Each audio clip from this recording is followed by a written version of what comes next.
Number 6. Wearing black to funerals. You already know this rule so inherently that you probably felt like it's common sense, that somehow the color black is the representation of death and grief. So naturally, everyone is expected to wear black at a funeral, but it hasn't always been like this. For most of Western history, people wore white to funerals.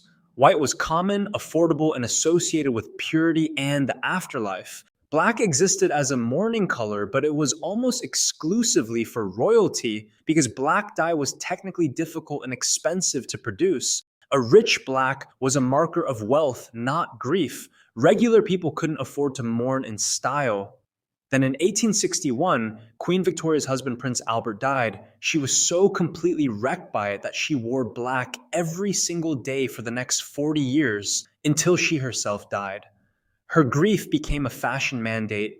The upper class, desperate to mirror the queen, adopted black mourning dress. It spread through society as fabrics became more accessible.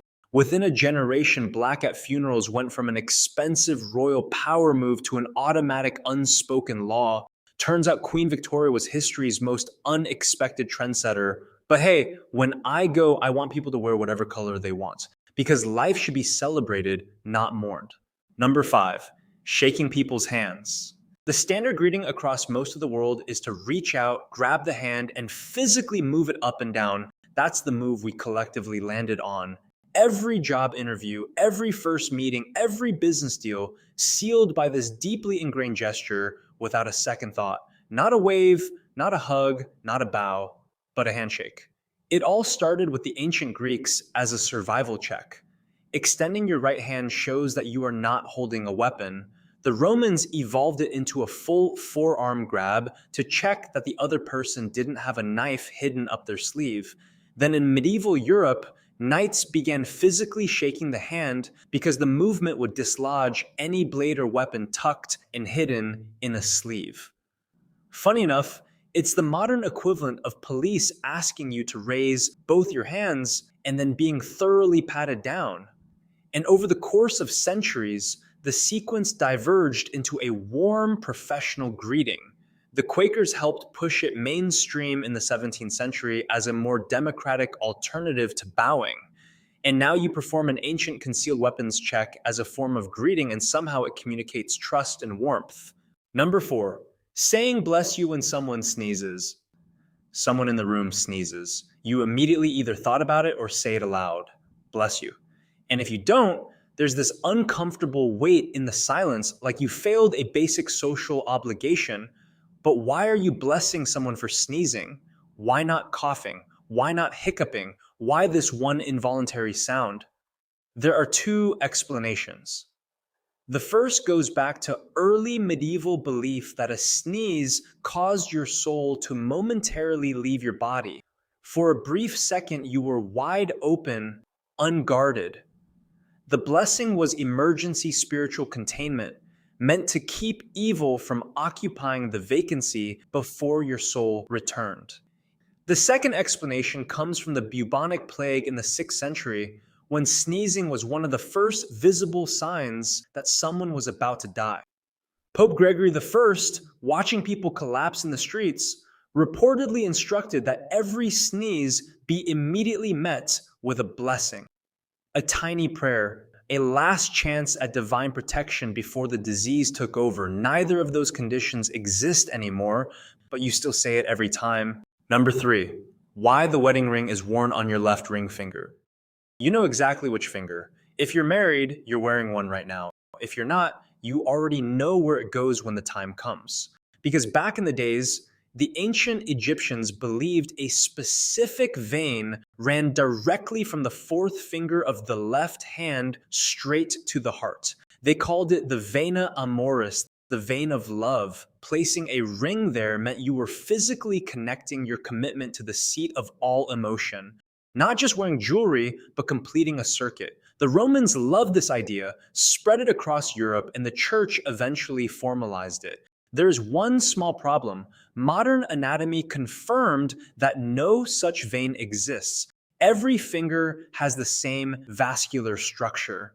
The vena amoris is a beautifully constructed myth that billions of people believe for 3,000 years. It's anatomically wrong, but it's romantically thoughtful. Number two, tipping at restaurants. In the United States, tipping feels like a universal law of eating out, but it's not. And every international visitor to America is visibly confused when the bill arrives. Tipping has medieval European roots. Wealthy guests at English estates in the 1600s would leave extra coins for servants who handled the extra work of hosting them. These were called vales, optional bonuses on top of a real wage. Wealthy Americans discovered this while traveling in Europe and imported it home as a sign of sophistication. But then the story gets darker. After the Civil War, the restaurant and railroad industries were flooded with formerly enslaved workers. Employers found a way to avoid paying full wages, make the customer responsible instead. What had been a bonus in Europe became a wage replacement in America, a way to transfer labor costs from employers directly to customers while making the workers' income entirely dependent on the goodwill of strangers. Multiple states tried to ban tipping in the early 1900s, but those efforts failed. And today, most servers in America are legally paid a little over $2 an hour, a number set decades ago on the assumption that tips make up the rest. The entire financial responsibility for paying the person serving you got handed to the customer.